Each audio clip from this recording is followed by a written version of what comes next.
The stemware caught the candlelight as I balanced the tray against my hip, weaving through the Friday night crowd at Celestino. 5 months of working here had taught me to navigate the narrow spaces between tables without disturbing the expensive conversations happening around me. The restaurant hummed with the kind of energy that came from people who had money to burn and nowhere else they needed to be.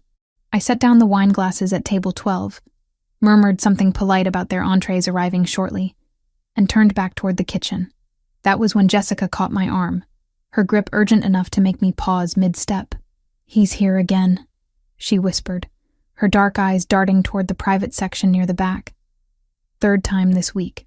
Fourth, if you count last Friday." I didn't need to ask who. For the past 2 months, the man in the corner booth had become as much a fixture of my Friday nights as the ache in my lower back and the smell of garlic that clung to my uniform. Alessandro something. I'd never caught his last name, but I'd caught him watching me more times than I could count. So, I adjusted the empty tray, keeping my voice level. "He tips well and doesn't complain. That's more than I can say for half the people here." Jessica's mouth curved into a knowing smirk. "Girl, he's not looking at you like a customer looks at a waitress. He's looking at you like nothing." I cut her off, already moving toward the kitchen. "Don't start with that. I'm not interested." The truth was more complicated than that. But I wasn't about to explain to Jessica why the weight of any man's attention made my skin crawl these days. 6 months since I'd fled my apartment in the middle of the night with nothing but a backpack and bruises hidden beneath my clothes. 6 months since Ryan. A month of couch surfing and panic attacks before I'd landed this job, this tiny studio apartment in a neighborhood that made my mother's warnings about New York seem quaint. I pushed through the swinging doors into controlled chaos. Marco, the head chef, was shouting in rapid Italian at one of the line cooks. Steam rose from pots that bubbled with sauces I could smell but never afford to taste. This was my world now. Small, contained, survivable. "Table 7 needs fresh bread," Marco called out when he saw me. "And VIP section wants you specifically. Table 16. My stomach dropped. Table 16. The corner booth. Him. "Can't Jessica take it? I've got 4 other tables." "He asked for you." Marco's tone left no room for argument. "Don't keep the man waiting, Cooper. He's important." I grabbed the breadbasket with hands that wanted to shake and forced them to steadiness. Important. Everyone at Celestino was important, at least in their own minds. The difference was that when Alessandro walked in, the entire staff stood straighter. Even Marco, who treated politicians and celebrities with equal disdain, showed deference to the man in the corner booth. The walk across the dining room felt longer than it should have. I kept my eyes on the breadbasket, on the crisp white tablecloth, on anything except the dark eyes I could feel tracking my approach. "Your bread, sir."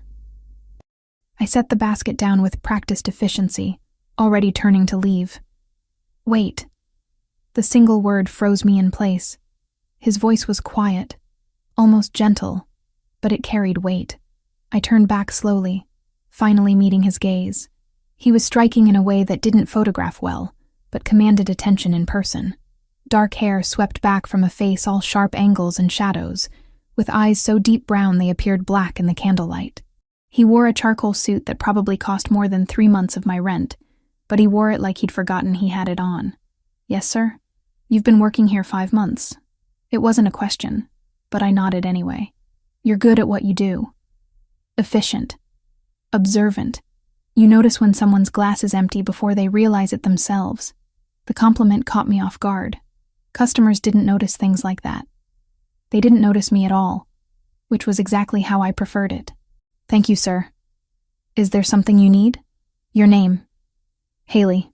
The word came out automatically before I could stop it, before I could remember that giving him even that small piece of myself felt dangerous. "Haley."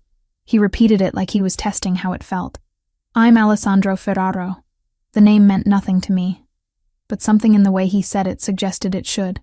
I waited, uncertain what response he expected. Before either of us could speak again, the front door opened with more force than necessary. Cold November air rushed in, carrying with it a laugh I recognized with the kind of visceral dread that lived in my bones. Ryan.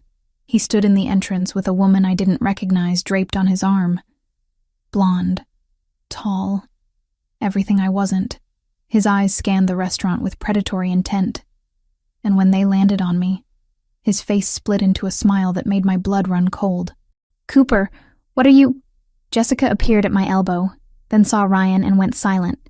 "I need to go," I managed to say, but my feet wouldn't move.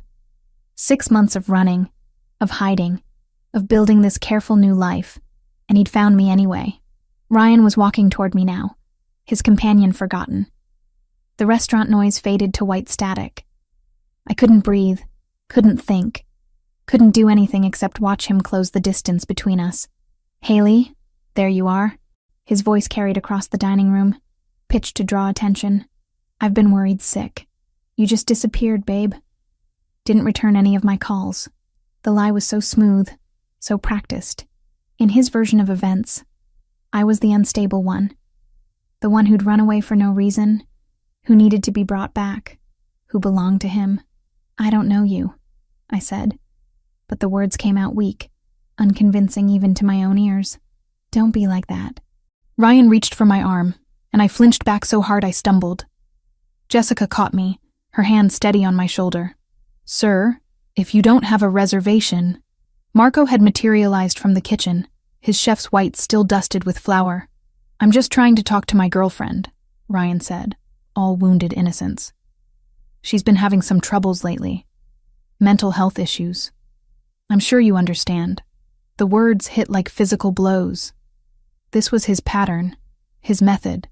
Discredit me first. Make everyone see me as the problem, as someone who couldn't be trusted to know her own mind. "She's not your anything." Alessandro's voice cut through the tension like a blade. He hadn't raised his volume, but somehow everyone in the vicinity fell silent. "And you need to leave." Ryan's attention snapped to Alessandro, dismissal already forming on his face. Then something shifted in his expression. Recognition, or maybe just survival instinct. Whatever he saw in Alessandro made him take an involuntary step backward.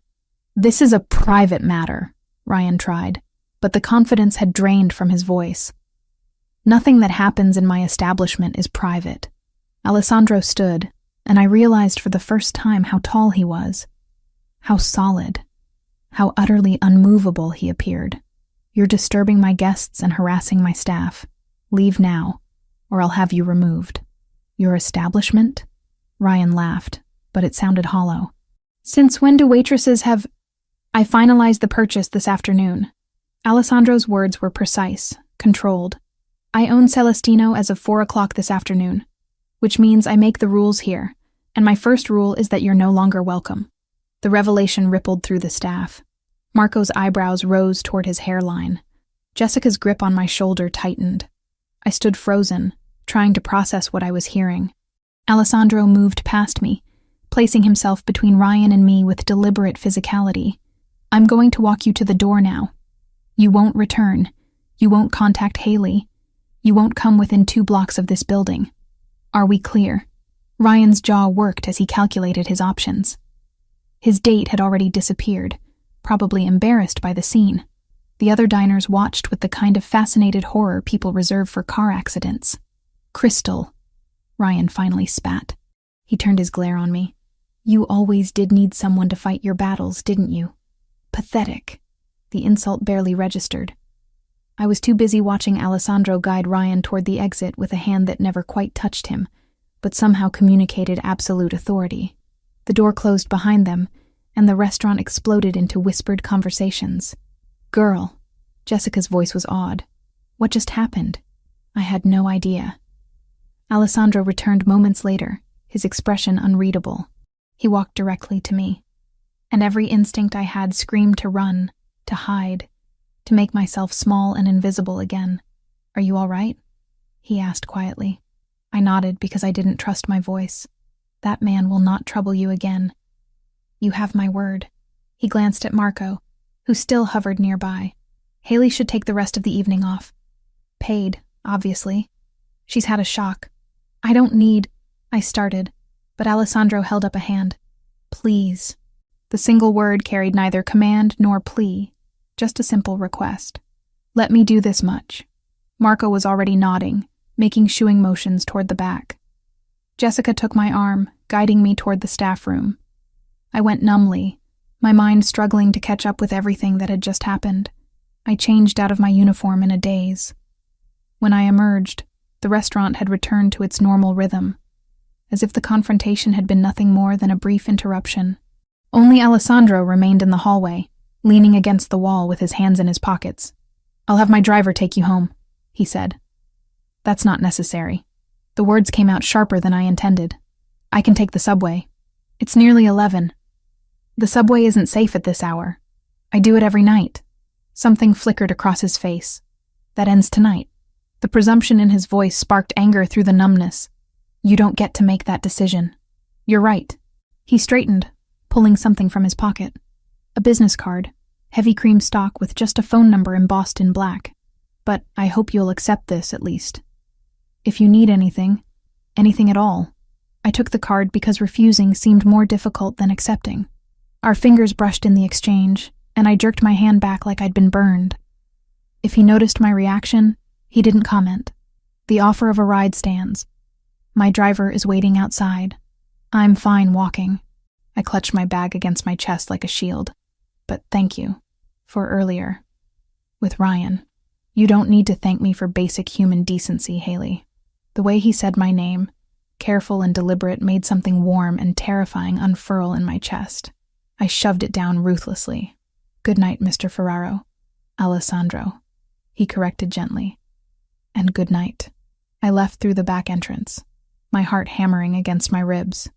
The November air bit through my thin jacket as I hurried toward the subway entrance 3 blocks away. I made it half a block before I realized a black car was crawling along the curb behind me, maintaining a careful distance. His driver, following me home whether I'd agreed or not. I should have been angry, should have been terrified by the presumption, by yet another man deciding what was best for me without asking. Instead, as I descended into the subway station and the car finally drove away, all I felt was a confusing mixture of relief and something dangerously close to gratitude. I pulled the business card from my pocket as the train rattled through the tunnel. Just a phone number. No name, no company. Just a lifeline I hadn't asked for but couldn't quite bring myself to throw away. Monday morning arrived with the kind of gray light that made Manhattan look washed out and tired. I showed up for my shift at Celestino 15 minutes early, as always, expecting the usual routine of prep work and coffee strong enough to strip paint. What I didn't expect was Marco pulling me aside before I'd even clocked in. "Cooper, we need to talk." He gestured toward his cramped office behind the kitchen, his expression unreadable. My stomach dropped. This was it.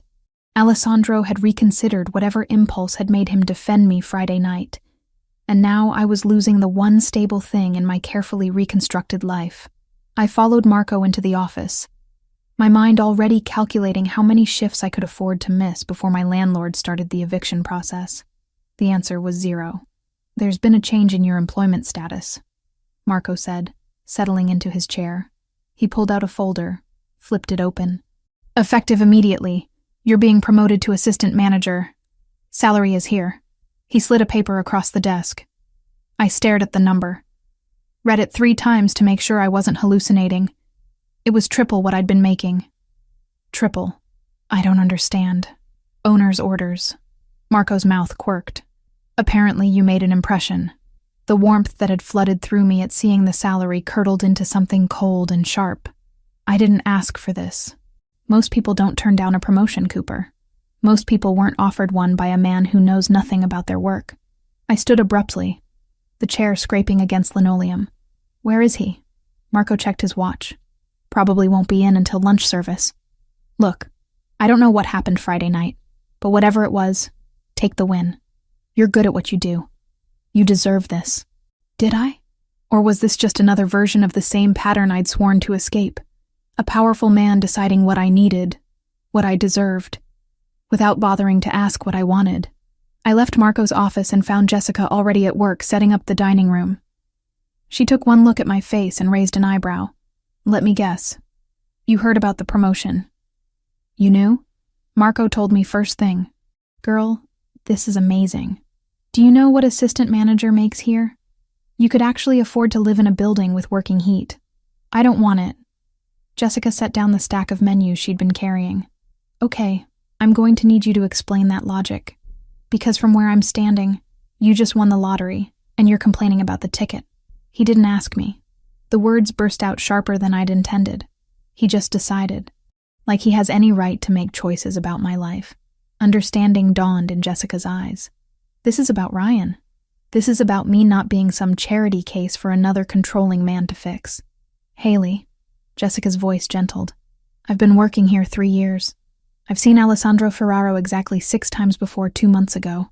You know what he did for the last assistant manager when she asked for a raise? He said no. You know what he does for most staff? The bare minimum required by law. She paused. He bought this entire restaurant. Do you understand how much money that is? And the first thing he does is promote you. Exactly. Don't you think that's weird? I think it's a man who sees something he wants and goes after it. Jessica picked up her menus again. The question is, what are you going to do about it? I spent the morning shift in a haze of resentment and confusion, my movements automatic as I took orders and delivered food. The lunch rush started at 11:30, and right on schedule, Alessandro walked through the door. He looked different in daylight, less intimidating, almost approachable in dark slacks and a gray sweater that probably cost more than my monthly rent but looked comfortable. He scanned the dining room, found me immediately, and made his way to his usual table. I let him wait. Served 3 other tables first, refilled water glasses, checked on dessert orders.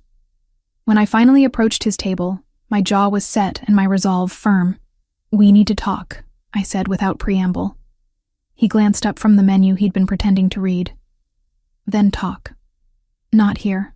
Marco's office. 5 minutes. I didn't wait for his response, just turned and walked away. My hands were shaking by the time I reached the kitchen, but I kept them steady through sheer force of will. Jessica caught my eye and gave me a thumbs up. Marco looked vaguely concerned but gestured for me to go ahead.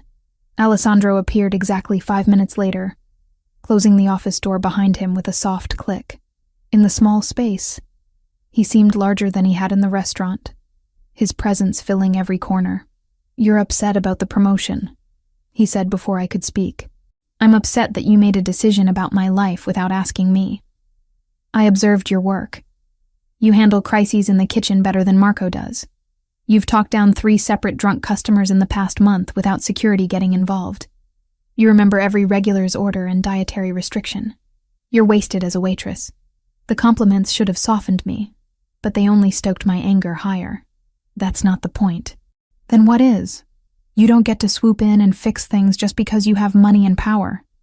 I'm not some project for you to improve. Something flashed in his eyes. Hurt, maybe, or anger. His jaw tightened almost imperceptibly. I'm offering you a fair wage for your skill set. If that offends you, I can retract the offer. Good. The word came out sharp. Do that. We stared at each other across Marco's cluttered desk, the air between us crackling with tension. Alessandro's phone rang, breaking the moment. He silenced it without looking away from me. I apologize, he said finally, each word measured and controlled. I should have consulted you first. That was presumptuous. The apology caught me off guard. Men like Ryan never apologized, never admitted fault. I just need you to understand that I can't. I stopped, unsure how to explain the panic that lived under my skin whenever someone tried to take control.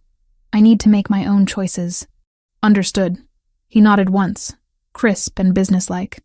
The offer remains open if you change your mind, but I won't push. Someone knocked on the door. One of the line cooks stuck his head in. Sorry to interrupt, but there's a delivery for Ms. Cooper. Guy says it's urgent. Alessandro and I emerged from the office to find a courier holding a large manila envelope. He checked his clipboard. Haley Cooper? That's me. The envelope was heavy, official. My name and the restaurant's address were printed on the front in sterile block letters. My hands felt numb as I tore it open. Legal documents spilled out. A restraining order. Against me. Filed by Ryan Mitchell. Claiming I'd been harassing him with obsessive phone calls and threatening messages. It was dated Friday night, hours after the incident at the restaurant. The world tilted sideways. I grabbed the counter to steady myself, the papers shaking in my grip. Every word was a lie. But they were official lies, stamped and signed by a judge. Ryan's father was a judge. He had connections, resources, the ability to make his version of reality legally binding. Let me see that. Alessandro's voice came from somewhere far away. He took the documents from my nerveless fingers, his eyes scanning the text with rapid precision. His expression hardened with each line he read. "This is fabricated," he said flatly. "I know that. You know that. But his father is Judge Mitchell. Do you know how much power that is?" My voice cracked. "I can't afford a lawyer. I can't fight this. He's going to destroy me, and there's nothing I can do about it." Alessandro pulled out his phone and walked a few steps away, speaking in rapid Italian to someone on the other end. I heard words I recognized. Lawyer, immediately, false accusation, mixed with ones I didn't. He spoke with the kind of authority that suggested the person on the other end had no choice but to comply. When he ended the call, he came back to me. "My attorney will have this dismissed by end of business today. You can't just watch me." He held up the restraining order. "Ryan Mitchell has made a critical error. He filed false legal documents. That's a crime, and his father's position won't protect him from serious criminal charges if I choose to pursue them." "Why would you do this?" The question burst out of me. "You don't know me. You don't owe me anything. Because it's wrong." He said it simply, as if that explained everything. Because men like him rely on their victims being too afraid or too poor to fight back, and because you deserve better than to be terrorized by someone you had the courage to leave. My throat tightened with unshed tears. I refused to cry in front of him, in front of anyone. Tears were weakness, and I'd learned the hard way that weakness only invited more pain. Alessandro's phone buzzed. He glanced at it, then back at me. "My attorney needs some information from you. It won't take long." He paused. "May I add my number to your phone? As an emergency contact?" The request was so simple, so reasonable, but it felt like standing on the edge of a cliff, about to step off into empty air. "This doesn't make us—" I stopped, not sure how to finish the sentence. "Friends? Allies? Something more dangerous?" "It makes you someone I can help if you need it," Alessandro said quietly. "Nothing more, nothing less." I handed him my phone with trembling fingers. He typed in his number, saved it under just his first name, and returned the phone to me. His hand brushed mine in the exchange, warm and solid and real. "The restraining order will be withdrawn by 5 o'clock, he said.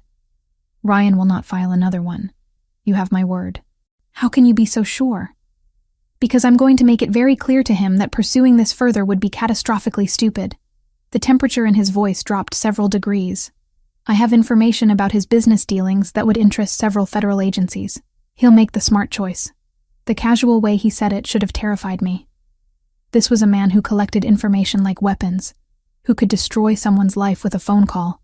Instead, I felt nothing but bone-deep relief. "Thank you," I whispered. Alessandro's expression softened fractionally. "Go take your lunch break. You've had a shock. When you come back, we can discuss the promotion like rational adults, if you're willing." I nodded, not trusting my voice. Jessica materialized at my elbow as Alessandro walked away, guiding me toward the staff room with gentle efficiency. "Okay, spill," she said once we were alone. "What just happened?" "I don't know." I sank onto the battered couch, my legs finally giving out. "He's going to make the restraining order disappear. Just like that. Like it's nothing." Jessica sat beside me, her expression uncharacteristically serious. "Haley, I need you to listen to me. Alessandro Ferraro isn't just some rich guy who owns restaurants. People are scared of him. Important people. You saw how Marco acted Friday night. What are you saying?" "I'm saying be careful. He's interested in you. That much is obvious. But men like him don't do anything without expecting something in return." Her words echoed my own fears, but they rang hollow against the memory of Alessandro's controlled fury when he'd read that restraining order, against the gentle way he'd asked permission before adding his number to my phone. My phone buzzed. A text from an unknown number. "Restraining order withdrawn. Judge Mitchell has been formally walled off from anything involving you going forward. Ryan has been strongly encouraged to relocate out of state. You're safe now. A. I showed the message to Jessica. Her eyebrows rose toward her hairline. "Girl," she said slowly, "that man just made a legal problem disappear in under 2 hours. On a Monday. Do you understand how much power that takes?" I did. And it terrified me almost as much as it reassured me. My phone buzzed again. This time it was from Ryan's number. Just 3 words. "You'll regret this." My blood turned to ice. Alessandro had been wrong. Ryan wasn't smart enough to back down, wasn't rational enough to recognize when he was outmatched. He would keep coming, keep trying to hurt me, until one of us was destroyed. I forwarded the message to Alessandro without letting myself overthink it. His response came immediately. "Noted. Forwarding to my attorney. This constitutes harassment. Ryan is building his own legal grave." Then another message. "You're safe, Haley. I meant what I said." Jessica read the exchange over my shoulder and whistled low. "Okay. Maybe I was wrong. Maybe he's one of the good ones. There are no good ones," I said automatically, the words worn smooth by repetition. "Just ones who hide it better. Or maybe," Jessica said gently, "you're so used to men like Ryan that you can't recognize when someone actually gives a damn about you." I didn't have an answer for that. 2 weeks slipped by in a rhythm I hadn't expected to find comforting. Alessandro came to Celestino 4 times each week, always requesting a table in my section, always ordering the same dishes, always leaving before the restaurant closed. We spoke in careful pleasantries about the weather, the menu, nothing that ventured into personal territory. Jessica said it was the most restrained courtship she'd ever witnessed. I refused to call it courtship at all. The promotion sat between us like unexploded ordnance. I hadn't accepted it. But I hadn't formally declined either. Alessandro seemed content to let the question hang unanswered, which only made me more suspicious of his motives. Ryan had gone quiet. No messages, no surprise appearances, nothing. The restraining order had vanished from public record, as if it had never existed. Alessandro's attorney had sent me a brief email confirming everything was resolved, with a phone number to call if I needed anything else. I'd saved the number and tried not to think about how much that legal work must have cost. Friday night found me closing down my section, my lower back aching from 8 straight hours on my feet. Jessica had left an hour earlier, and most of the kitchen staff was finishing cleanup. I walked home through streets that had become familiar, my keys threaded between my fingers out of habit rather than genuine fear. The November cold had teeth tonight, biting through my jacket and making my breath fog in the streetlight. I climbed the 4 flights to my apartment, already mentally cataloging what I had in the fridge that could pass for dinner. Probably nothing. Maybe I'd just go straight to bed. My door was unlocked. I stopped on the landing, staring at the handle that sat slightly ajar. I never left it unlocked. Never. My hand moved to my pocket, fingers closing around my phone. But I didn't pull it out yet. Maybe I'd forgotten this morning. Maybe I was so tired that I'd walked out without checking. I pushed the door open slowly. The apartment was destroyed. Drawers pulled out and emptied onto the floor, couch cushions slashed, books swept from their shelf, my few possessions scattered like debris from an explosion. And in the center of it all, sitting in my one kitchen chair with his arms crossed, was Ryan. "Hello, babe." His voice was pleasant, conversational. "We need to talk." Every muscle in my body locked. Fight or flight screamed through my nervous system, but I couldn't do either. I could only stand frozen in the doorway, keys cutting into my palm. "How did you get in here?" "I didn't need a key to get in, Haley. You never were very observant." He stood, and I took an involuntary step backward. "You've made my life very difficult, Haley. I think you owe me an apology. Get out." My voice came out steadier than I felt. "Get out, or I'm calling the police." "Are you?" Ryan moved closer, backing me into the hallway. "Because I've been thinking about that restraining order. The one your new boyfriend made disappear. That was illegal, you know. I could press charges. Against you, against him. Imagine what the police would think when they heard you've been sleeping with a criminal to get favors. I haven't been sleeping with anyone. Doesn't matter what's true. Matters what people believe." His hand shot out, faster than I could dodge, and grabbed my upper arm with bruising force. "You humiliated me, in front of everyone. You think you can just walk away from me and start a new life? You think some restaurant owner is going to protect you? Pain radiated from where his fingers dug into my arm. I twisted, trying to break free, but his grip only tightened.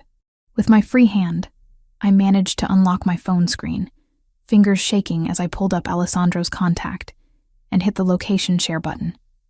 It took 3 tries, my hands trembling too badly to be precise. "Let go of me," I said through gritted teeth. "Not until you understand. You belong to me, Haley. You always have, and I'm going to make sure everyone knows it. Your boss, your coworkers, everyone who thinks you're some innocent victim." His face was inches from mine now, breath hot and sour.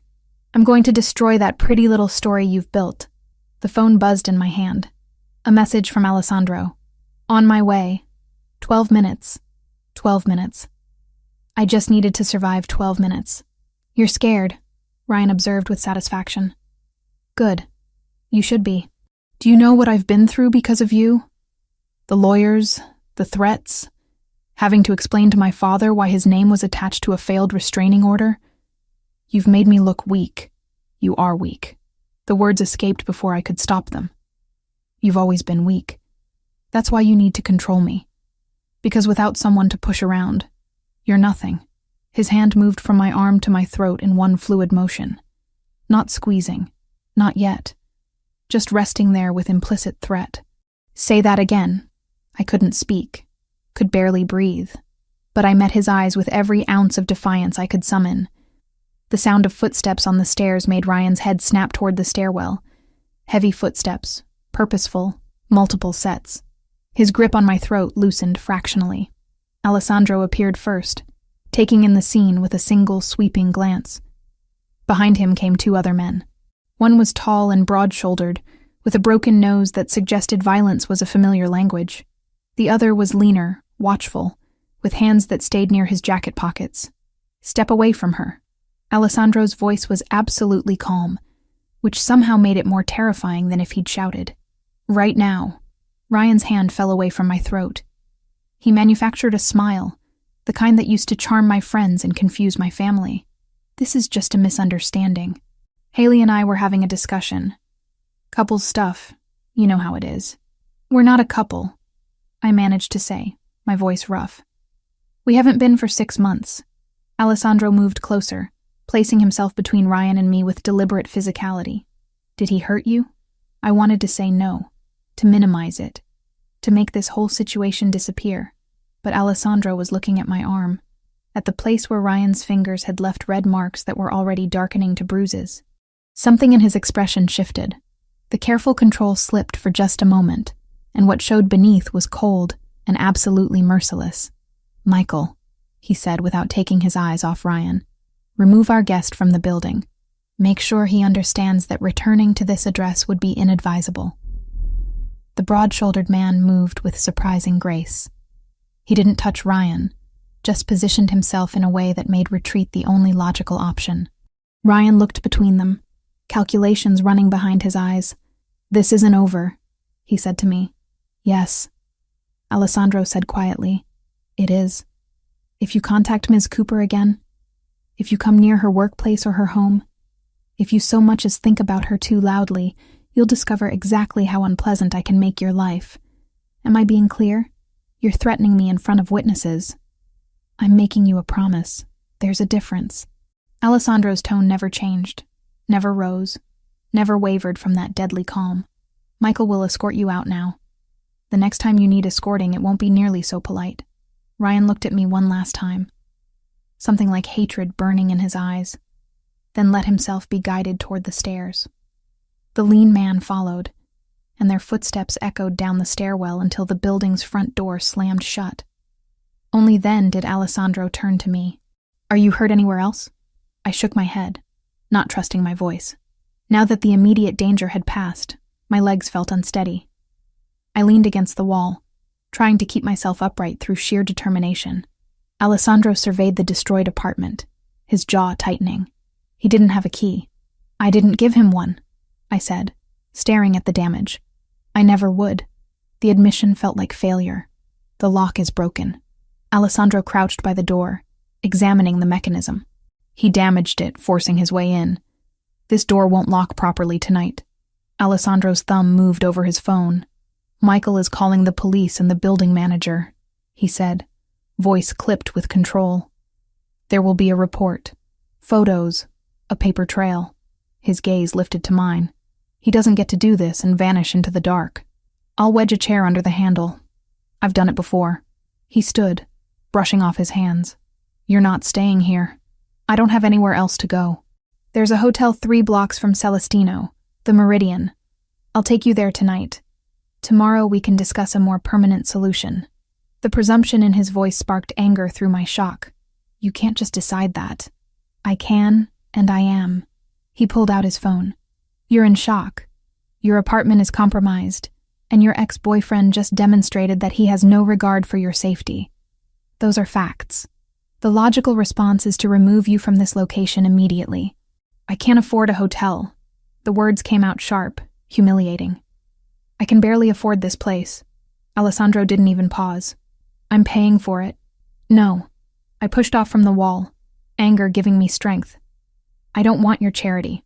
I don't want to owe you anything. Something flashed across his face. Frustration, maybe, or hurt. This isn't charity. This is basic human decency. You're not safe here.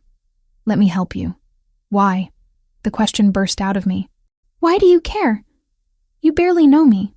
Because Ryan was right about one thing. Alessandro's voice dropped lower. I am going to protect you. Not because you're weak.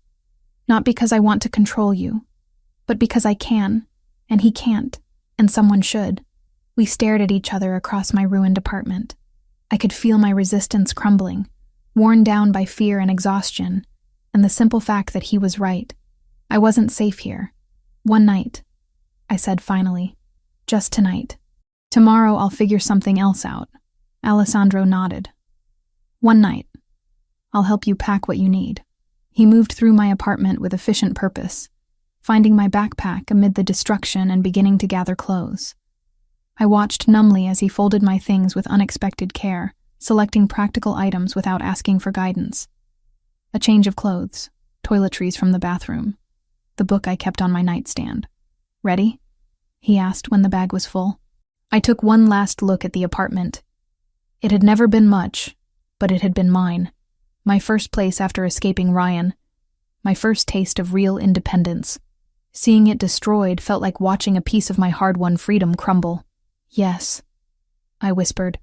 The drive to the hotel passed in silence. Alessandro's car was warm and quiet, insulated from the city noise. I pressed my forehead against the cool window and tried not to think about how much my arm hurt where Ryan had grabbed me. The Meridian was the kind of hotel I'd walked past 100 times without ever imagining I'd stay there. Marble floors, crystal chandeliers, staff in uniforms that probably cost more than my weekly paycheck. Alessandro guided me through the lobby with a hand at the small of my back, speaking quietly to the front desk clerk. The suite is ready, Mr. Ferraro, the clerk said, handing over a key card. Is there anything else you require? Privacy, Alessandro said simply. The suite was on the 12th floor, all clean lines and muted colors, with a view of the city that made Manhattan look almost beautiful. I stood in the doorway, unable to make myself walk inside. It felt like crossing a threshold I couldn't uncross. Haley, Alessandro's voice was gentle. You're safe here. No one knows you're in this building except me and the front desk, and they won't tell anyone. The door locks. The room is paid for. You can rest. Thank you. The words came out barely audible. I don't know what I would have done if you hadn't... Don't. He held up a hand. You don't need to thank me for doing what should be done. Get some sleep. We'll talk in the morning about next steps. He turned to leave, and something in me panicked at the thought of being alone with my thoughts, with the memory of Ryan's hand on my throat. Alessandro. He stopped, looked back. Thank you anyway, even if you think I shouldn't say it. His expression softened in a way I'd never seen before. Good night, Haley. Lock the door behind me. I did, the deadbolt sliding home with a solid click that made me feel fractionally safer. Then I stood in the middle of the beautiful suite and finally let myself fall apart. Morning light filtered through the hotel curtains in shades of gold that seemed too gentle for how I felt. I'd spent most of the night staring at the ceiling, replaying Ryan's hand on my throat, the casual violence in his grip, the promise of worse to come. Sleep had come in fitful bursts around 4 a.m, leaving me groggy and disoriented when someone knocked on the suite door at 8. I checked the peephole before opening it. Alessandro stood in the hallway holding a cardboard tray with 2 coffee cups and a white paper bag that smelled like fresh pastries. Behind him stood an older woman in a tailored gray suit, her silver hair pulled back in a neat bun, carrying a leather briefcase. "Good morning," Alessandro said when I opened the door. "I brought breakfast. And my attorney. I hope that's acceptable." I must have looked as wrecked as I felt because his expression shifted to concern. "Did you sleep at all?" "Some." I stepped back to let them in, suddenly aware that I was still wearing yesterday's clothes, that my hair was a disaster, that I probably looked like exactly what I was, someone barely holding it together. The attorney extended her hand with a professional smile. "Caroline Webb. Mr. Ferraro briefed me on your situation. I'm sorry you're going through this." We settled around the suite's small dining table. Alessandro distributed coffee with the kind of efficiency that suggested he'd done this before, while Caroline pulled documents from her briefcase and arranged them in neat stacks. "I'll be direct," Caroline said, opening a folder. "Your ex-boyfriend filed a civil lawsuit against you yesterday afternoon. Defamation of character, claiming your allegations of abuse have damaged his professional reputation and personal relationships. He's seeking $200,000 in damages." The number hit me like a physical blow. 200,000. I didn't have $200 in my savings account. The coffee cup trembled in my hands. "He can't do that," I said, even though I knew he already had. "Everything I said about him is true. Truth is an absolute defense against defamation," Caroline agreed. "But defending yourself in court costs money. Legal fees for a case like this could easily run $50,000 or more. Ryan's banking on you not being able to afford representation, which would result in a default judgment in his favor. So he wins." My voice sounded hollow, even to my own ears. "He gets to destroy me, and there's nothing I can do about it." "That's not what I said." Caroline's tone was firm, but not unkind. "I'm willing to represent you pro bono. No charge for my services." I looked between her and Alessandro, trying to understand the catch. "Why would you do that?" "Because I don't like bullies," Caroline said simply. "And because Alessandro asked me to. We've worked together for 15 years. When he tells me someone needs help, I listen." Alessandro had been quiet during this exchange, his attention seemingly focused on his coffee, but I could feel him watching me, gauging my reactions. "There's more you should know," Caroline continued. "I did some preliminary investigation into Ryan Mitchell's background. He owes approximately $80,000 to various creditors, including some individuals who don't take kindly to missed payments. He has a pattern of behavior with former girlfriends. 2 separate women filed complaints about harassment and assault, but both cases were dismissed when the women suddenly declined to testify. Likely they were paid off or intimidated into silence. Each revelation made my stomach tighten. I'd known Ryan was cruel, but hearing it laid out in legal terms made it real in a way my own experiences hadn't. "He blames you for his current circumstances," Caroline said. "The loss of social standing, the financial pressure, probably other things that have nothing to do with you, but that he's decided to attribute to you anyway. Men like him need someone to blame for their failures. What do I do?" The question came out small, defeated. "First, you stop blaming yourself." Caroline's voice softened. "Second, you let me handle the legal aspects. Third, and this is important, you accept that you're not safe in your current living situation and make appropriate arrangements." I looked at Alessandro. "You told her about the apartment." "I told her you needed options," he corrected. "The offer stands. I own a property in Chelsea. There's a vacant unit on the 5th floor. It's yours for 6 months while we resolve this situation legally. Rent-free." I can't accept that. The refusal was automatic, trained into me by years of independence hard-won and fiercely guarded. "Why not?" Alessandro's question was genuine, not challenging. "Because I don't want to owe you. Because accepting help feels like giving up control. Because..." I stopped, unable to articulate the tangle of pride and fear and exhaustion that made the idea of being indebted to anyone unbearable. "Because you're used to men who help only when they want something in return," Caroline finished quietly. I understand that impulse, but sometimes accepting help is the strongest thing you can do. Alessandro set down his coffee cup with deliberate care. I'm not Ryan. I'm not going to hold this over you or use it as leverage. You need a safe place to live. I have one available. The math is simple. Nothing about this is simple. I stood, needing to move, to put distance between myself and their reasonable arguments. You're asking me to move into an apartment you own. Let your attorney represent me for free. Accept that you'll just fix all my problems because you've decided to. How is that different from Ryan deciding what I needed and making choices for me? Alessandro's jaw tightened, the first sign of frustration I'd seen from him. The difference is I'm asking, not telling. You can say no. You can walk out of this hotel right now. Go back to your broken apartment. Face Ryan alone with no resources and no protection. That's your choice to make, not mine. The bluntness of his words stung because they were true. I didn't have other options. I'd been running on pride and stubbornness for so long that I'd forgotten how to recognize genuine help when it was offered. I need time to think, I said finally. Of course. Caroline began gathering her documents. Take all the time you need. My contact information is in here. She handed me a folder.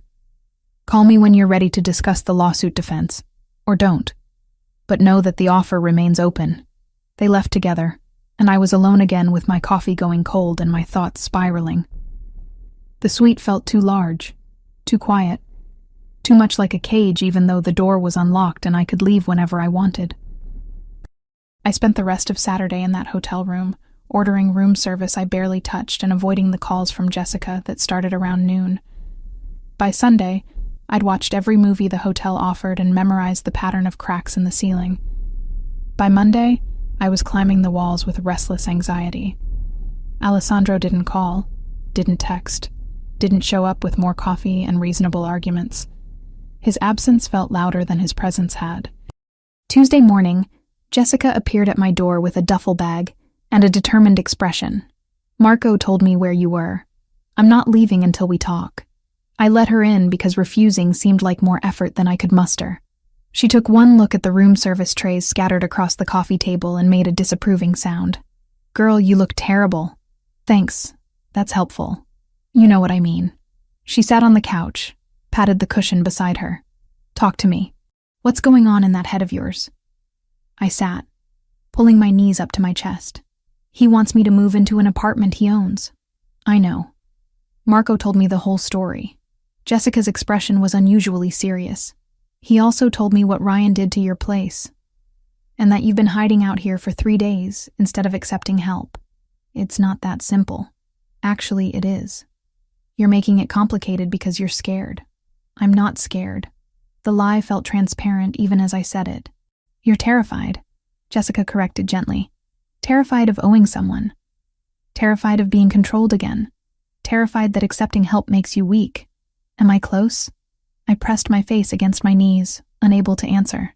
Listen to me, Haley. I've known you for 5 months. In that time, I've watched you work double shifts to pay rent, seen you skip meals to save money, heard you turn down every offer of help like it's poison. She paused. And I've also seen the way Alessandro looks at you. That man is not trying to control you. He's trying to help you. There's a difference. How can you be sure? Because controlling men don't ask permission. They don't respect boundaries.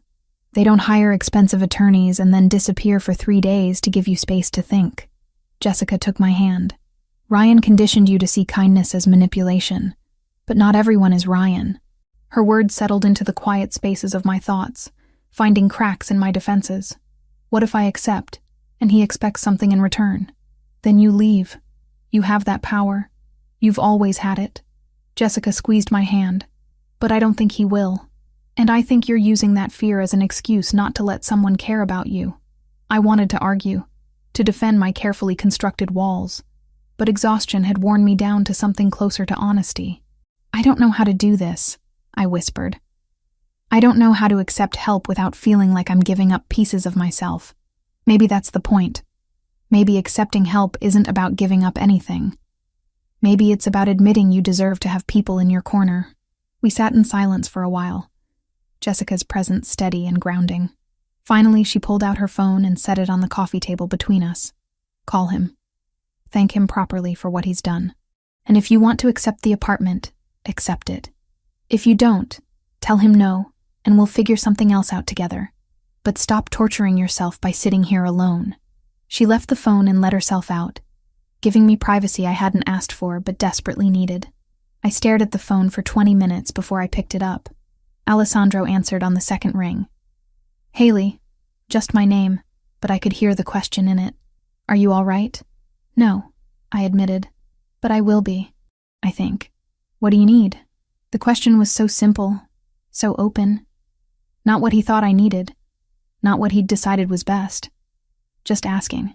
"I need to accept your help," I said, the words coming easier than I'd expected. "The apartment, the attorney, all of it. If the offer still stands." "It does." His voice warmed perceptibly. "When would you like to see the place?" "Now, if that's possible. I can't stay in this hotel anymore. I'm losing my mind. I'll be there in 10 minutes. He arrived in 8, looking like he'd run the whole way. His hair was slightly disheveled, his jacket unbuttoned, and there was actual relief in his expression when he saw me. "You're sure about this?" he asked. "No, but I'm doing it anyway." Something like respect flickered across his face. "That's the bravest thing you could have said." The drive to Chelsea passed in comfortable silence. Alessandro didn't push me to talk, didn't ask questions, just let me exist in the quiet space of the car while the city rolled by outside. The building was beautiful in an understated way. Red brick with white trim, a small courtyard garden, security cameras discreet but visible. The lobby was clean and well-maintained without being ostentatious. "5th floor," Alessandro said, leading me to the elevator. "Corner unit. It's been vacant for about 6 months. I had it cleaned and furnished last month. Just basic pieces, but you can add whatever you'd like." The apartment took my breath away. Hardwood floors, large windows that let in afternoon light, a kitchen with actual counter space, a bedroom that could fit more than just a bed. It was twice the size of my old place, 100 times nicer, and the rent would normally be completely beyond my means. "The building has security," Alessandro was saying, walking me through the space. "Cameras in the lobby and hallways, coded entry at the front door. The locks are new. I had them changed last week. You'll be the only one with a key." "Last week," I repeated. "You did this last week, before you knew if I'd accept?" He had the grace to look slightly embarrassed. "I wanted to be prepared if you said yes." "That's incredibly presumptuous." "Yes," he agreed. "It is. I apologize." I walked to the windows, looking down at the street below. People hurried past, wrapped in scarves and winter coats, living their normal lives. From up here, the city looked manageable instead of overwhelming. "Thank you," I said without turning around. "For this. For the attorney. For showing up when I needed help. For respecting my space when I needed time. For all of it." I heard him move closer, stopping a careful distance behind me. "You're welcome. For what it's worth, I don't do this lightly. Involving myself in someone's life. But something about you..." He stopped, searching for words. "You deserve to feel safe. Everyone does. But you especially." "Why especially?" "Because you're still fighting. After everything he put you through, you're still standing. That takes strength most people don't have." I turned to face him. He was close enough that I could see the amber flecks in his dark eyes, the faint lines at the corners that suggested he didn't smile often, but sometimes did. "I'm not as strong as you think I am." "You're stronger." His voice was certain. "Moving into this apartment doesn't make you weak or indebted or anything except smart. It makes you someone who recognizes when accepting help is the strategic choice." "Strategic," I echoed, almost smiling. "Is that what we're calling it? Would you prefer I call it what it is? Me wanting to make sure you're safe because the alternative is unacceptable?" His expression turned serious. "I sleep better knowing you're in a building with security cameras and working locks. Call it selfish if you want, but it's true." The admission hung between us, honest and vulnerable in a way I hadn't expected from him. "I'll take it," I said. "The apartment. For 6 months, like you offered. And I'll pay you back somehow, when this is all over. There's nothing to pay back. But if it makes you feel better to think of it as a loan, We can call it that. It does make me feel better. He nodded, understanding in his expression. Then it's a loan. Interest-free, due whenever you decide you're ready. The terms were ridiculous, the kind of loan no bank would ever offer, but I accepted them anyway because I needed the illusion of control even if we both knew it was exactly that. An illusion. When can I move in? Whenever you'd like. Today, if you want. I can have Michael help bring over whatever you need from your old apartment. The thought of going back to that destroyed space made my chest tighten. But I needed my things. The few possessions that mattered to me. Today would be good, I said, if it's not too much trouble. It's not. He pulled out his phone, sent a quick text. Michael will meet us there in 30 minutes. We'll get what you need, bring it back here, and you can start settling in. Just like that. Just like that, he confirmed. It seemed impossible that my life could shift so dramatically in the span of a single conversation. But when we left the apartment an hour later with Michael's help to retrieve my belongings, I felt something I hadn't felt in months. Hope. Maybe Jessica was right. Maybe accepting help wasn't weakness. Maybe it was the first step toward building something that actually felt like home. 3 weeks in the Chelsea apartment had done something I hadn't expected. It had given me back my ability to sleep through the night. The building was quiet, in a way my old place never had been, insulated from street noise by good windows and actual insulation. My neighbors were professionals who nodded politely in the hallway, but respected boundaries. The security cameras in the lobby made me feel protected instead of watched. Jessica noticed the difference immediately when I showed up for my shift on a Wednesday morning. "You look human again," she said, adjusting the silverware on table 6. "Like, actually rested. It's weird seeing you without those dark circles. Turns out having working locks and heat that doesn't quit at 2 a.m. makes a difference."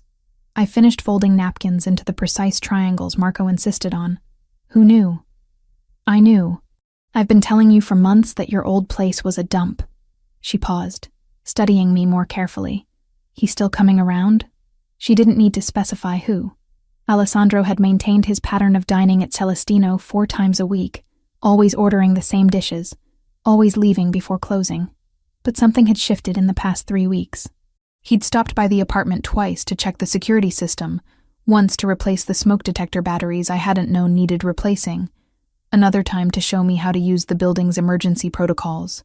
Each visit had been brief, professional, respectful of my space. "He checks in," I said carefully. "Make sure everything's working properly." "Uh-huh." Jessica's expression suggested she knew there was more to the story than I was saying. "And you're okay with that? The checking in?" I thought about how to answer honestly. A month ago, the idea of anyone having that kind of access to my life would have sent me into a panic. Now, knowing Alessandro was paying attention to things like smoke detectors and door locks made me feel cared for in a way I wasn't ready to examine too closely. "I'm okay with it," I said finally. "He's not intrusive. He's just protective," Jessica finished. "The man is protective of you. And you're starting to like it." "I didn't say that. You didn't have to. It's all over your face." She grinned. "For what it's worth, I think it's good. You deserve someone who gives a damn." The dinner rush that night was particularly intense. A corporate party had booked half the dining room, and they wanted everything immediately and perfectly. I spent 3 hours running between the kitchen and tables, managing complaints about minor imperfections and soothing egos bruised by having to wait for their food. Alessandro arrived at 8, settling into his usual corner table with a book I couldn't see the title of. I brought him water without being asked, already anticipating his order. "Busy tonight," he observed, glancing at the corporate crowd that was getting progressively louder with each round of wine. "They're celebrating closing some deal. They'll be here until we kick them out." I pulled out my order pad. "The usual?" "Please." He closed his book, giving me his full attention in that way he had that made me feel like the only person in the room. "How's the apartment? Any issues?" "It's perfect, really. You don't need to keep checking. I'll decide what I need to check." There was no heat in the words, just statement of fact. The heat is adequate. The hot water pressure is good. Everything is more than adequate. It's the nicest place I've ever lived. I meant it as simple truth, but something in his expression softened at the admission. Good. That's good. I was about to head to the kitchen with his order when the sound reached us. Sharp, unmistakable. 3 cracks in rapid succession that made everyone in the restaurant freeze. Gunshots. Close. Too close. Alessandro was on his feet instantly, phone already to his ear. Michael. Status. He listened for 3 seconds. Lock it down. Send everyone home now. Yes, including the kitchen. Marco appeared from the back, his face pale. Was that what I think it was? 3 blocks south. Alessandro's voice was absolutely controlled, but I could see tension in the line of his shoulders. Close the restaurant. Send your staff home with security escorts. No one walks alone tonight. You can't just... Marco started, then seemed to remember who he was talking to. Yes, sir. Right away. The restaurant dissolved into organized chaos. Staff members grabbed coats and bags, while Alessandro made rapid calls arranging transportation. The corporate party sobered up fast, calling their own cars with shaking hands. Within 20 minutes, Celestino was empty except for Marco, Alessandro, Jessica, and me. Jessica. Alessandro turned to my friend. Michael is outside with a car. He'll take you wherever you need to go. I can take the subway. Michael will take you. It wasn't a request. Jessica met my eyes, saw something in my expression, and nodded. Thanks. Haley, I'll call you tomorrow. She squeezed my arm on her way out, leaving me alone with Alessandro and Marco. I'll lock up, Marco said. You two should go. I followed Alessandro out the back entrance where his car waited, engine running. The driver I didn't recognize held the door open, his expression carefully neutral. Alessandro gestured for me to get in first, then slid in beside me. The car pulled away from the curb smoothly, but I could feel the tension radiating from Alessandro like heat from a furnace. His jaw was tight, his hands clenched into fists on his thighs. In the dim light from passing street lamps, I noticed something dark spreading slowly across his left sleeve. You're bleeding, I said, the words coming out sharper than intended. It's nothing. Let me see. I reached for his arm, and he pulled away slightly. Haley, it's just a graze. I've had worse. The casual way he said it made my blood run cold. A graze from what? Those gunshots? I was closer than I should have been. It's already stopped bleeding. I'll clean it when I get home. Or you could let me clean it at my apartment since we're going there anyway. I kept my voice level, but my hands were shaking. You said I needed an escort home. Fine. But you're going to let me look at that wound. He studied me for a long moment, then nodded once. If it will make you feel better, it will. The rest of the drive passed in heavy silence. When we reached my building, Alessandro dismissed his driver with instructions to return in an hour. I led him upstairs, hyper-aware of his presence behind me, of the way he moved with careful precision that suggested pain he was hiding. Inside the apartment, I pointed to the bathroom. Sit on the edge of the tub. I'll get supplies. He obeyed without argument, which told me the injury was worse than he wanted to admit. I found the first aid kit he'd insisted on stocking in my bathroom cabinet weeks ago, and returned to find him carefully peeling off his jacket and rolling up his shirt sleeve. The wound was a deep gash across his upper arm, still oozing blood. Not life-threatening, but definitely more than a graze. This needs stitches, I said, opening the kit with trembling hands. It's fine. Just clean it and wrap it. Alessandro, I can't go to a hospital.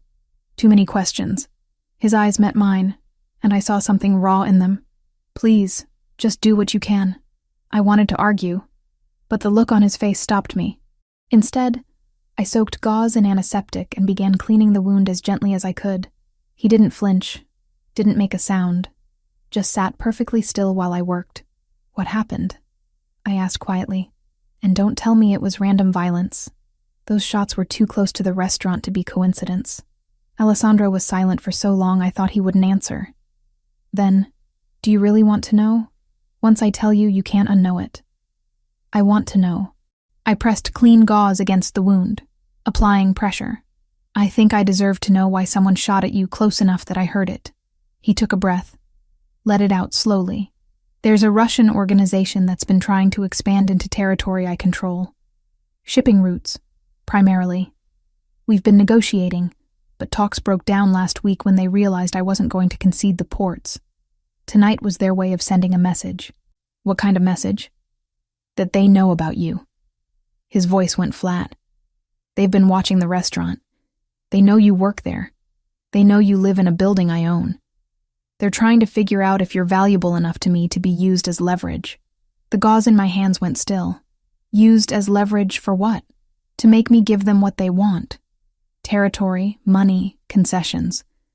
They think if they threaten you, I'll fold. He looked up at me, his expression harder than I'd ever seen it. They're not entirely wrong. The implications settled over me like cold water. This is about me. They shot at you because of me. No. His hand caught mine, stopping my movements. They shot at me because they're desperate and stupid.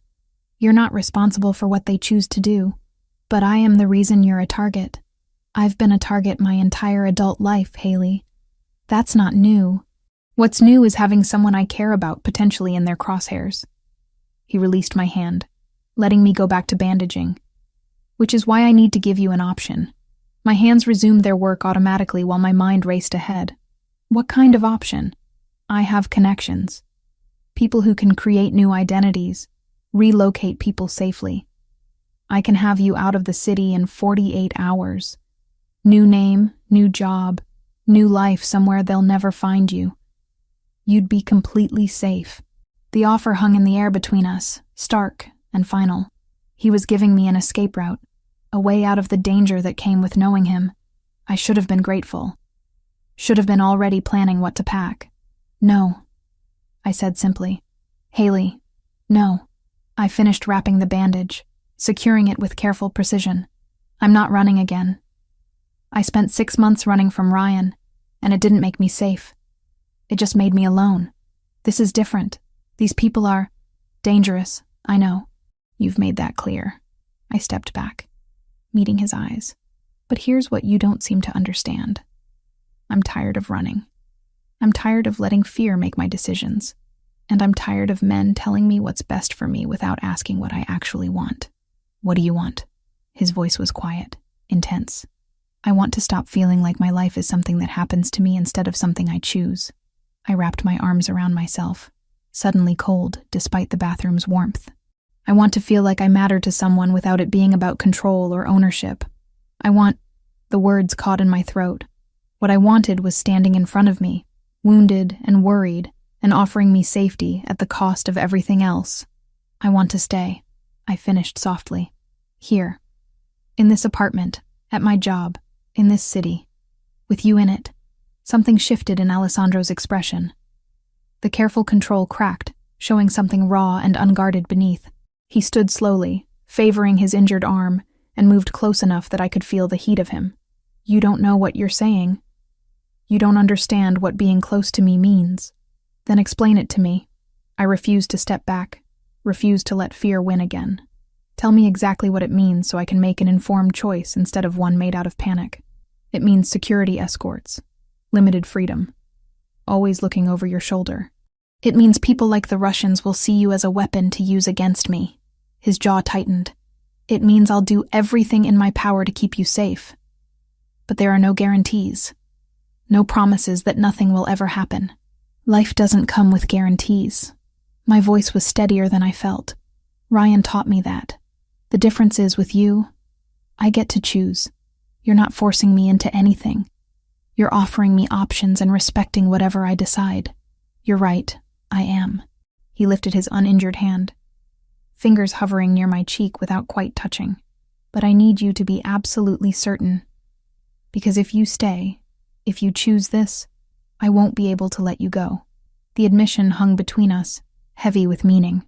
This wasn't about protection anymore. This was about something neither of us had been willing to name until now. I'm certain, I whispered. His control finally snapped. The hand at my cheek moved to cup the back of my head, fingers tangling in my hair as he pulled me close. His mouth found mine with desperate precision, kissing me like I was oxygen and he'd been drowning. I kissed him back with equal desperation, my hands fisting in his shirt, pulling him closer despite his injury. All the tension of the past 3 weeks, all the careful distance we'd maintained, exploded into this single point of contact. He kissed like he did everything else, with absolute focus and intensity.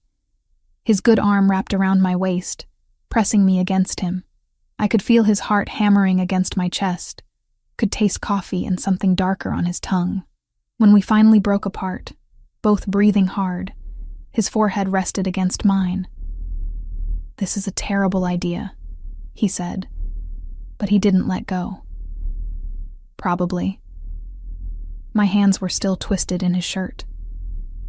"But I'm done making only safe choices." He pulled back enough to look at me, his eyes searching mine. "You're vulnerable right now, scared. I won't take advantage of that." "You're not taking advantage. I'm choosing you." I met his gaze steadily. "There's a difference." "There is." His thumb traced my lower lip with heartbreaking gentleness. "Which is why I'm going to leave now. Before we do something you'll regret in the morning." "I won't regret it." "Maybe not." He pressed a kiss to my forehead, soft and achingly tender. "But I need you to be sure. I need you to choose me when you're not running from something else. Can you understand that?" I did, even though every nerve in my body was screaming for him to stay. He was giving me time, space, respect. Everything Ryan had never offered. "Go," I said, even though the word hurt. "But come back, please. Tomorrow." It was a promise. "We'll talk tomorrow. Really talk. About what this means, what you're choosing, all of it." He left, and I locked the door behind him with shaking hands. My lips still tingled from his kiss. My hands still remembered the feel of his shirt beneath my fingers. Every part of me wanted to chase after him, to pull him back, to finish what we'd started. But he was right. I needed to be sure, needed to choose him from a place of strength, not fear. Tomorrow, I would make that choice. Tonight, I would let myself feel the weight of it, the possibility and the danger and everything in between. Alessandro didn't come back the next day, or the day after that. By the third day, I'd stopped checking my phone every 5 minutes for messages that never arrived. By the fifth day, Jessica was giving me concerned looks every time she caught me staring at his empty table during dinner service. "He's avoiding you," she said on the 7th night, after we'd closed, and I was wiping down tables with more force than necessary. "And you're pretending you don't care." "I'm not pretending anything." I scrubbed at an imaginary stain. "He's busy. He has businesses to run. A life that doesn't revolve around me." "Right. And that's why Michael has been doing the security checks instead of him." I'd noticed. Michael had shown up twice in the past week to verify the building's systems, both times with polite efficiency and absolutely no explanation for Alessandro's absence. He'd been professional, thorough, and completely unwilling to answer any questions about his boss. "Maybe he changed his mind," I said, the words tasting bitter. "Maybe he realized getting involved with someone like me is more trouble than it's worth." Jessica stopped restocking napkins and turned to face me fully. "Or maybe he's scared. Did you consider that? Men like Alessandro don't get scared. Everyone gets scared, Haley. Especially when they care about something enough to lose it." She paused, studying my face. "You should talk to Michael. Really talk to him. I bet he knows more than he's letting on." I dismissed the idea at the time, but it stuck with me through the rest of the week. By Friday, when Michael showed up for another security check, I was ready. "We need to talk," I said, as he was preparing to leave my apartment. "And not about smoke detectors." Michael paused, his hand on the door handle. He was a big man, easily 6'3", with shoulders that suggested he'd been hired more for intimidation than conversation. But his eyes were kind beneath the professional mask. "About Alessandro," I continued when he didn't respond. "About why he's avoiding me. That's not my place to discuss, Ms. Cooper." I kissed him. He kissed me back. Then he disappeared. I think that makes it at least partially my place. I crossed my arms, trying to project confidence I didn't feel. "Please, I need to understand what I did wrong." Something shifted in Michael's expression. He closed the door and moved back into the apartment, leaning against the counter with a sigh. "You didn't do anything wrong," he said finally. "Alessandro is protecting you. From himself.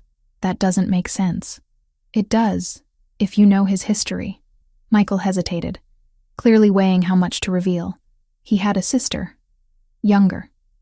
Her name was Sophia. The past tense made my stomach clench. What happened to her?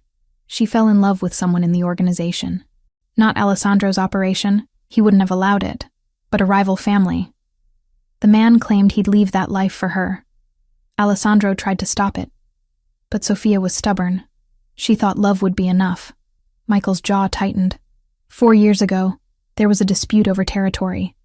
Sophia was caught in crossfire at a restaurant. Wrong place, wrong time. She died in Alessandro's arms. The image hit me like a physical blow. I thought about Alessandro's careful control, his insistence on my safety, the way he'd offered me an escape route instead of asking me to stay. He swore after that he'd never put someone he cared about in danger again. Michael continued. Never let anyone close enough to be used as leverage. And then you showed up, and he couldn't help himself. He's been watching you for months, trying to convince himself to walk away, but he can't. And that terrifies him. So he's avoiding me because he cares about me? The irony was almost painful. He's avoiding you because last week's shooting made him realize you're already in danger just by knowing him. And he can't bear the thought of you ending up like Sophia. Michael straightened. That's why I'm telling you this, Ms. Cooper. If you're going to pursue this, you need to understand what you're asking him to overcome. It's not just about danger. It's about 4 years of grief and guilt. After Michael left, I sat on my couch for an hour, processing everything he'd told me. Alessandro wasn't avoiding me because he'd changed his mind. He was avoiding me because he was terrified of losing me the way he'd lost his sister. I pulled out my phone and sent a text to Michael. What's Alessandro's office address? The response came immediately, along with a warning. He won't be happy I told you. I'll take that risk.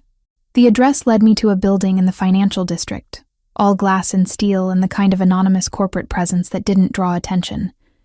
I talked my way past building security by claiming I had a delivery, then took the elevator to the 15th floor. Alessandro's office was at the end of a quiet hallway. Through the frosted glass door, I could see his silhouette at a desk, phone pressed to his ear. I knocked before I could lose my nerve. The conversation stopped mid-sentence. I'll call you back, he said. And moments later, the door opened. He looked exhausted. Shadows under his eyes suggested he'd been sleeping as poorly as I had. His shirt was wrinkled, tie loosened, and there was coffee staining his cuff. When he saw me, something like pain flashed across his face. Haley, what are you doing here? Michael told me about Sophia. I pushed past him into the office before he could close the door. About what happened to her. About why you've been avoiding me. Alessandro's expression closed off immediately. Michael had no right. He had every right. Someone needed to tell me the truth instead of letting me think you'd just decided I wasn't worth the trouble. I turned to face him. Anger and hurt and understanding all tangled together. You can't protect me from everything, Alessandro. And you can't make my choices for me. I watched my sister die because she chose to be with someone in this life, he said, his voice raw.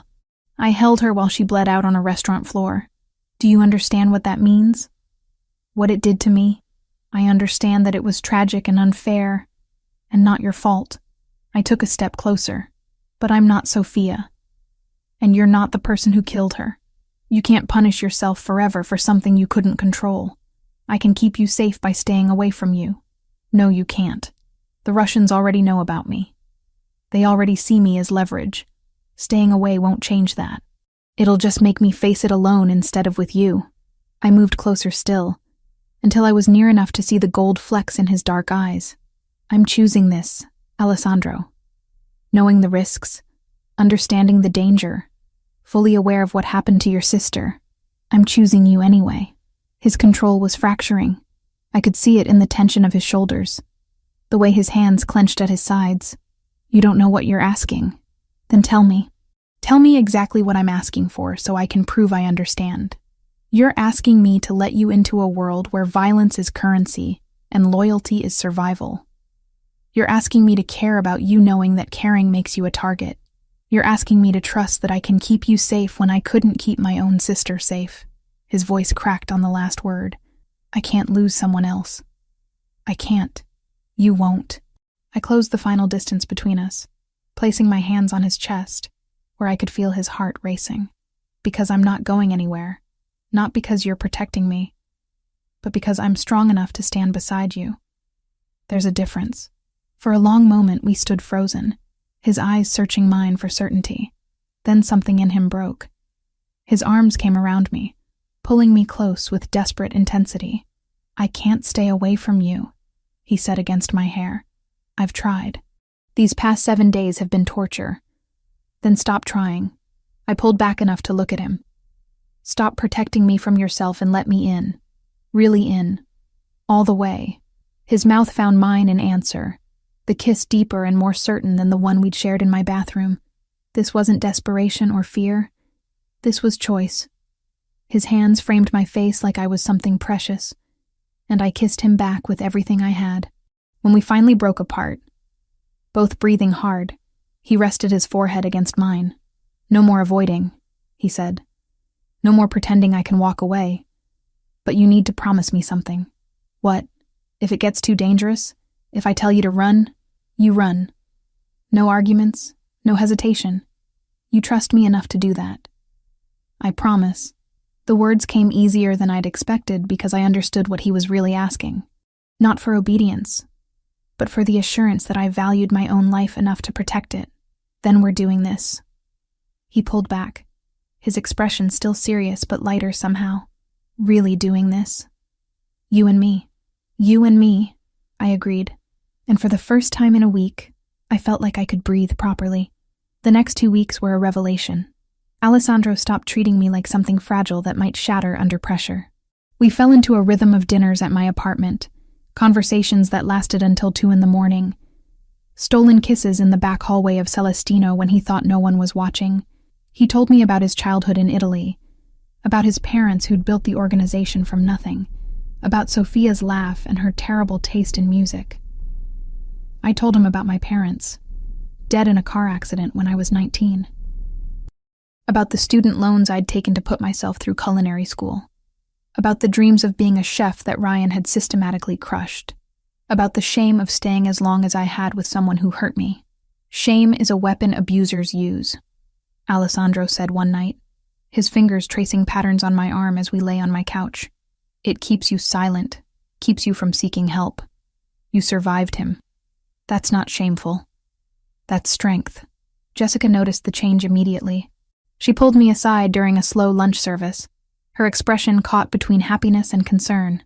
"You two are together now," she said. It wasn't a question. "Yes. Good. He's been different these past 2 weeks. Lighter. I didn't think Alessandro Ferraro knew how to be light." She paused. "Just promise me you're being careful. Not just physically, emotionally. I promise. Because I see the way you look at him, girl. And I see the way he looks at you. This isn't some casual thing.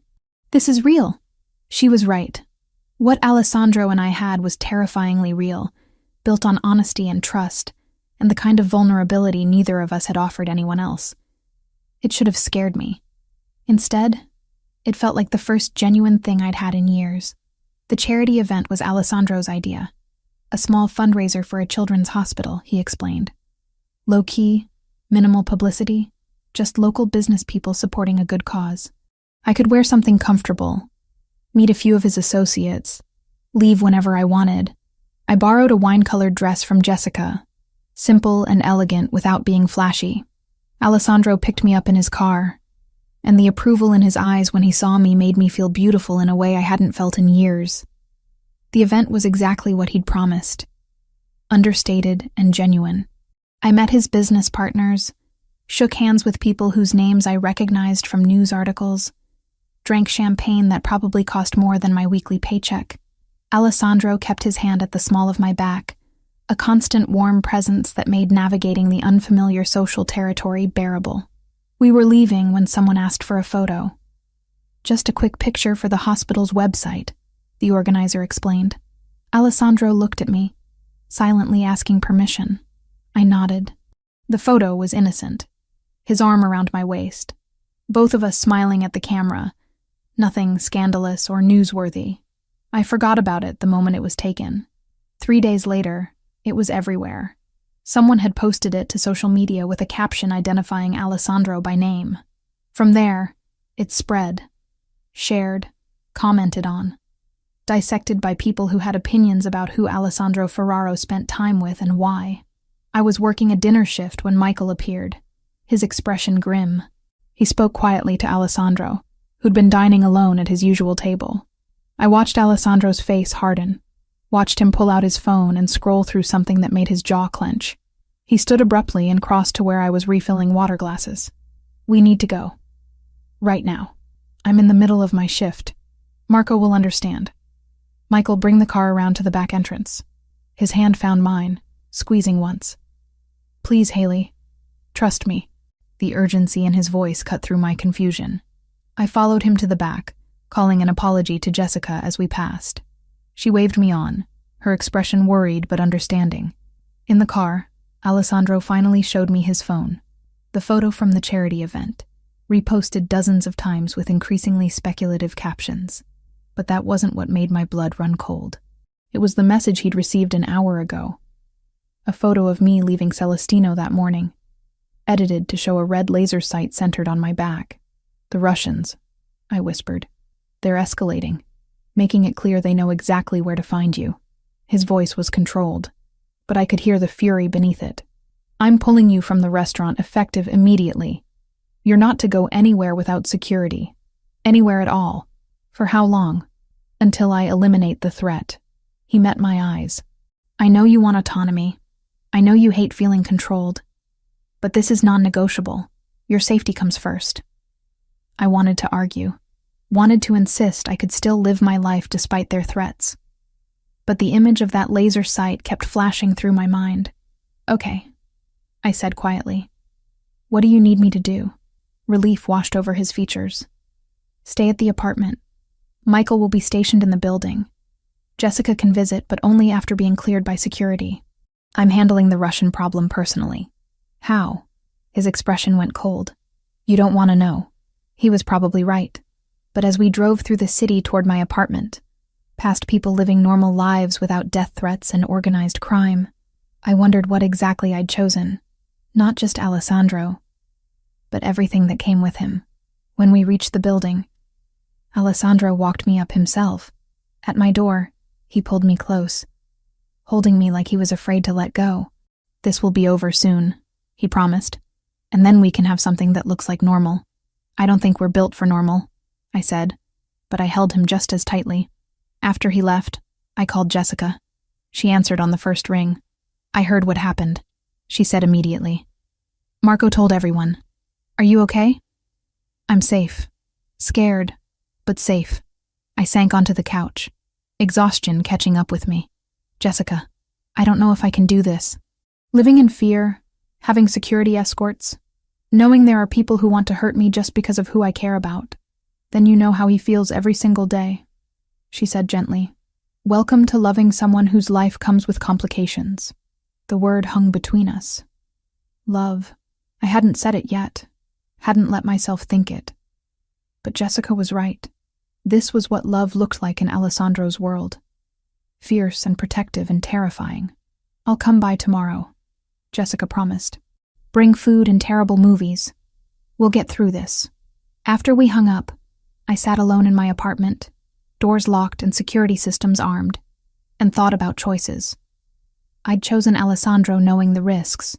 Now I had to prove I was strong enough to live with those consequences. 4 days of protective custody had taught me several things about myself. First, I was terrible at sitting still. Second, daytime television was designed to slowly erode human intelligence. Third, I missed Alessandro with an intensity that surprised me, even though he called twice daily and visited every evening after handling what he vaguely referred to as negotiations. I was pacing the apartment for the 100th time that Thursday afternoon when my phone buzzed with a text from Jessica's number. Relief flooded through me. She'd said she'd try to visit today if security cleared it. But the message made my stomach drop. "Haley, I need you. I'm at your old apartment. Ryan showed up. I'm scared. Please come. Can't talk. He might hear." My fingers flew across the screen trying to call her back. The number rang once, then went to an automated message saying the line was disconnected. I tried again with the same result. Ryan. At my old apartment. with Jessica trapped there somehow. My mind raced through scenarios. None of them good. Jessica must have gone to retrieve something I'd left behind. And Ryan had been waiting. He knew we were friends. He'd use her to get to me. I grabbed my coat and keys, my hands shaking so badly I dropped them twice. The security guard Michael had stationed in the building lobby, a quiet man named David, stood as I rushed toward the exit. "Ms. Cooper, you're not supposed to leave without— My friend is in trouble. She's with my ex. He's dangerous." The words tumbled out in a rush. "I have to help her." David's hand moved to his phone. "Let me call Michael first. We can send someone." "There's no time. She texted 5 minutes ago. If Ryan realizes she contacted me—" I didn't finish the sentence. Couldn't articulate the worst-case scenarios spinning through my mind. "Ms. Cooper, my orders are clear. You don't leave this building without proper security escort." "Then come with me." I was already pushing past him toward the door. "But I'm going whether you follow or not." He reached for my arm, but I was faster, fueled by panic and the desperate need to help Jessica the way she'd helped me. I burst through the front entrance and into the street, already scanning for a taxi. The hand that grabbed my other arm was too strong, too practiced. Before I could scream, something pressed against my mouth. Cloth. Chemical sweet. The world tilted sideways as I tried to fight, tried to remember the self-defense moves I'd never actually practiced. But my limbs weren't responding properly, and the street was spinning. And then everything went dark. I woke to the smell of rust and motor oil. My head pounded with a rhythm that matched my heartbeat, and when I tried to move, I discovered my hands were bound behind me with something that cut into my wrists. Zip ties, I realized distantly. My ankles were similarly secured. The space around me slowly came into focus. A warehouse. Mostly empty, except for a few scattered crates and industrial equipment that looked decades old. Sunlight filtered through grimy windows set high in the walls, creating bars of light across the concrete floor. 3 men stood several feet away, speaking in Russian too rapid for me to follow even if I'd understood the language. Terror locked my throat. This wasn't Ryan. This was so much worse. One of the men noticed I was awake and said something to his companions. They turned as a unit, and the one in the middle, tall, pale, with a scar bisecting his left eyebrow, approached with deliberate slowness. "Ms. Cooper." "Welcome." His English was heavily accented but clear. "I apologize for the method of invitation, but you have been difficult to reach. Where's Jessica?" My voice came out hoarse. "Where's my friend?" Confusion flickered across his face, then understanding. He laughed, the sound devoid of humor. "Your friend is fine. Safe at work, I imagine. We borrowed her phone number. Clever technology, yes? You thought you were rescuing her, but she never needed rescue. The betrayal of it hit harder than it should have. Of course it had been a trap. Of course I'd been stupid enough to fall for it.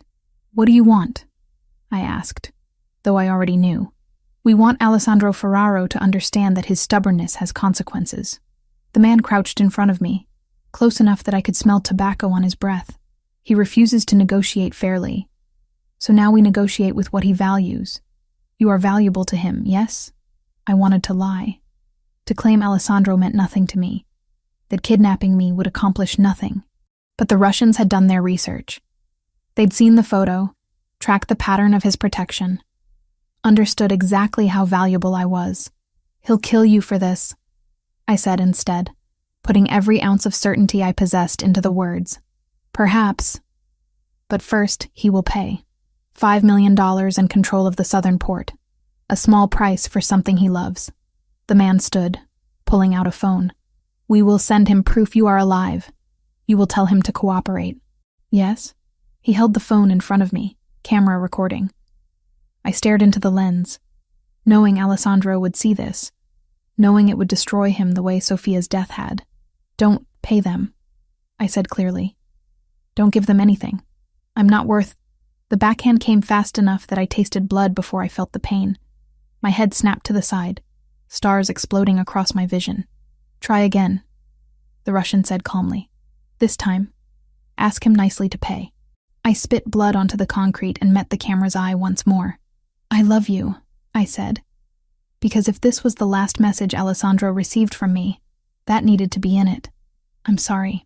The phone disappeared. The Russians moved to the far side of the warehouse, speaking in low tones. I tested the zip ties systematically, looking for any weakness, any way to slip free.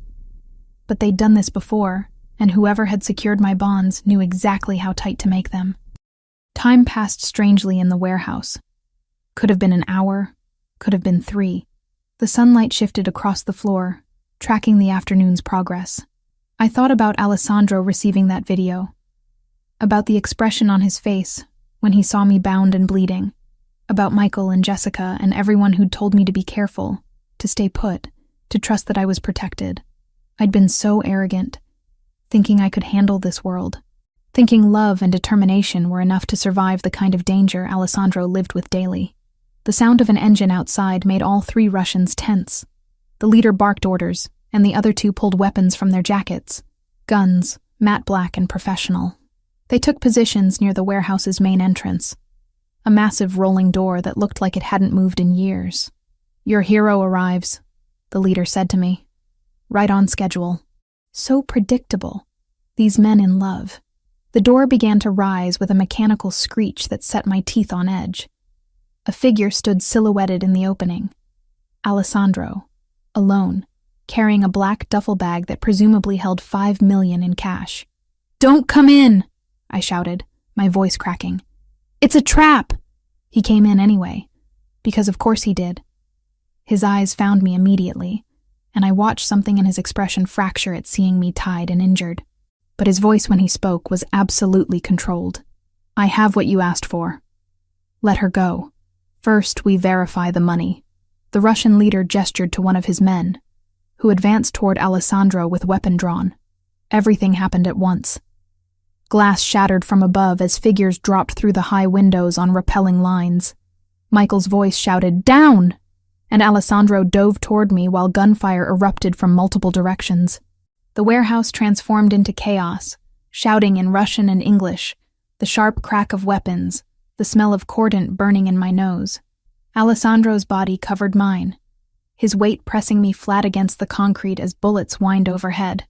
I felt rather than heard his sharp intake of breath, felt wetness spreading across his shoulder where it pressed against my cheek. "Stay down," he said through gritted teeth. "Don't move." The firefight lasted maybe 90 seconds, though it felt like hours. When silence finally fell, my ears were ringing, and my heart was trying to hammer through my ribcage. Alessandro rolled off me carefully, his face pale but determined. His shoulder was bleeding through his shirt, the wound spreading crimson across gray fabric. "You're hurt," I said stupidly, as if that wasn't obvious. "I'm fine." He pulled a knife from his pocket and began cutting through the zip ties with shaking hands. "Are you hurt? Did they—" "I'm okay. Scared, but okay." The ties fell away, and I could finally move my hands, could reach up to touch his face and confirm he was real. "You shouldn't have come alone. You shouldn't have risked." There was never a question of risk. His hands framed my face with heartbreaking gentleness. "You're mine to protect. That doesn't have conditions." Michael appeared, checking the Russians who lay motionless across the warehouse floor. His team, 4 others I didn't recognize, were already moving through the space with tactical efficiency, securing weapons and checking for additional threats.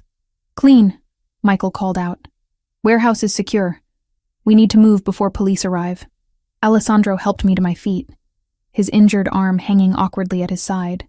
I pressed my hand against his wound, trying to slow the bleeding. He didn't flinch, just kept his good arm around my waist as we made our way to the waiting vehicles. The ride to the hospital passed in a blur of sirens, and Michael's calm voice on the phone coordinating with what sounded like law enforcement. Alessandro kept his eyes on me the entire time, his thumb tracing circles on my wrist like he needed the physical confirmation I was alive. "I'm so sorry," I said for the 10th time. "I thought Jessica was in danger. I didn't think. You thought like someone who loves her friends and wants to protect them. That's not wrong." His voice was rough with pain and something deeper. "But we're going to have serious conversations about security protocols after this. After you get treated for the bullet wound you took because of me.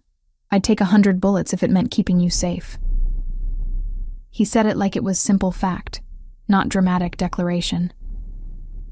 That's what this means, Haley. Loving someone in this world. It means being willing to bleed for them. The hospital staff recognized Alessandro immediately and rushed him into treatment with efficiency that suggested they'd done this before. I refused to leave his side, holding his hand through the process of cleaning and stitching the wound. The bullet had gone clean through the fleshy part of his shoulder. Painful, but not life-threatening, the doctor assured us. When we were finally alone in the private room they'd given him, Alessandro pulled me onto the bed beside him with his good arm. "I need to ask you something," he said, his voice serious despite the pain medication making his words slightly fuzzy. "And I need you to really think before you answer. Okay, move in with me. Not the Chelsea apartment. My home. Permanently. Not because of security or protection or any practical reason." He took a breath. "Because I love you. Because I want to wake up next to you every morning and know you're safe and mine. Because I'm done pretending this is temporary." Tears I'd been holding back since the warehouse finally broke free. "I love you too. So much it terrifies me. Is that a yes?"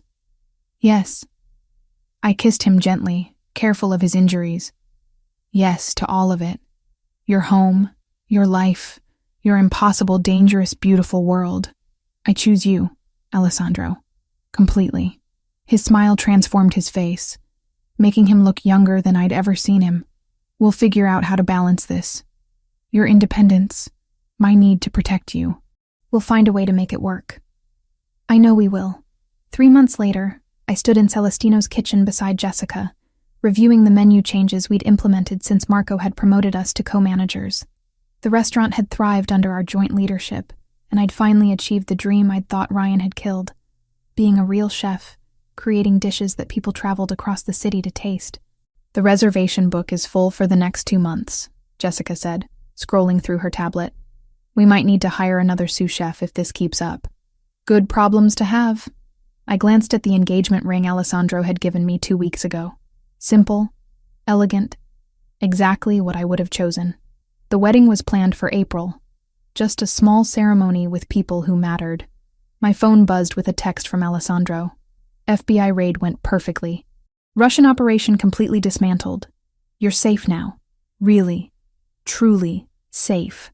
It had taken months of careful evidence gathering, of Alessandro working with federal authorities to document everything the Russians had done. The kidnapping had given them all the justification they needed to move aggressively. Every member of the organization was now facing charges that would keep them locked away for decades.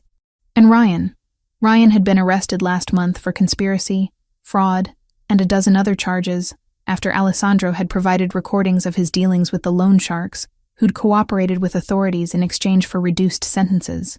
He'd be in prison for the next 10 years, minimum. "You okay?" Jessica asked, noticing my distraction. "I'm perfect." And I meant it.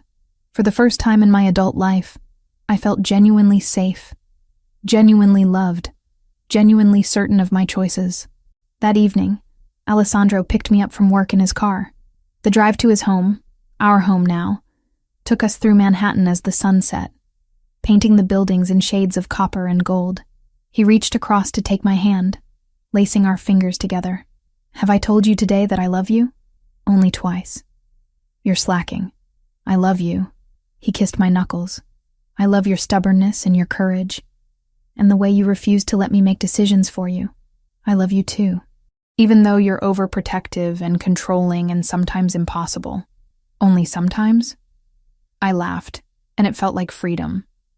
This life we were building together wasn't perfect or safe or anything like normal, but it was ours, chosen with full knowledge and open eyes, built on trust and honesty, and the kind of love that could survive bullets and betrayal and everything in between. "Only sometimes," I confirmed, and kissed him as the city lights came alive around us, promising tomorrow and all the tomorrows after that.